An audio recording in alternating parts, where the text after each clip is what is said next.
Prayer Walking, A Prayer Walker's Handbook by Henry Gruver. The Principles of Don't Take It Personally and Remitting Sins.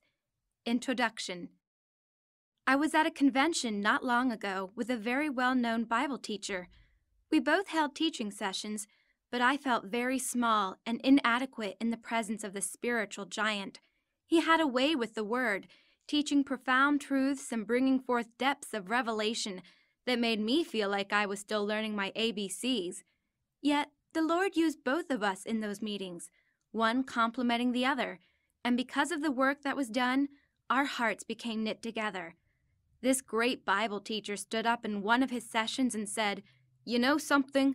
I feel very inadequate to minister here." I thought to myself, I know the feeling. He continued saying, "The love of the Lord at times has been so strong that I have had difficulty ministering." That was a surprise. Listening to him, I would never have known he was having a hard time. He is a rather dignified man, but he shared from his heart. "I just wanted to fall on my face and worship the Lord. I don't feel that way very often in a conference like this. I'm not the kind of a person who normally expresses that type of emotion in the presence of others, but I had great difficulty restraining myself." We had some precious fellowship together after that, because I began to feel confident that he and I could talk the same language. His background is that of a philosopher, an Oxford graduate, and a man with many degrees. He was very successful in the business world before entering the ministry, and would be termed as a man who had everything going for him. In comparison, I was a mere peasant, for the only things I could share were things that I had learned while walking. Nonetheless, one very important thing the Lord has taught me is the principles of don't take it personally and remitting sins. It is something I learned while walking and communing with Him in cities and towns and rural areas all over the world.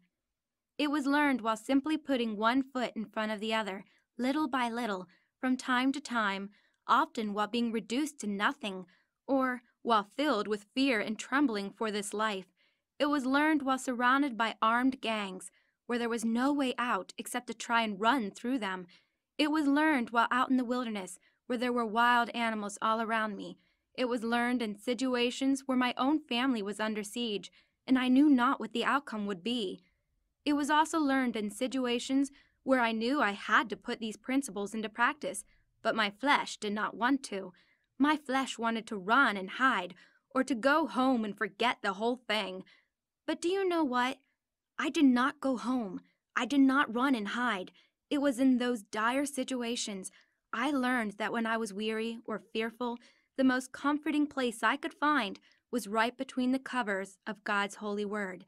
If you will crawl in between its pages, you will find great comfort. It worked for me.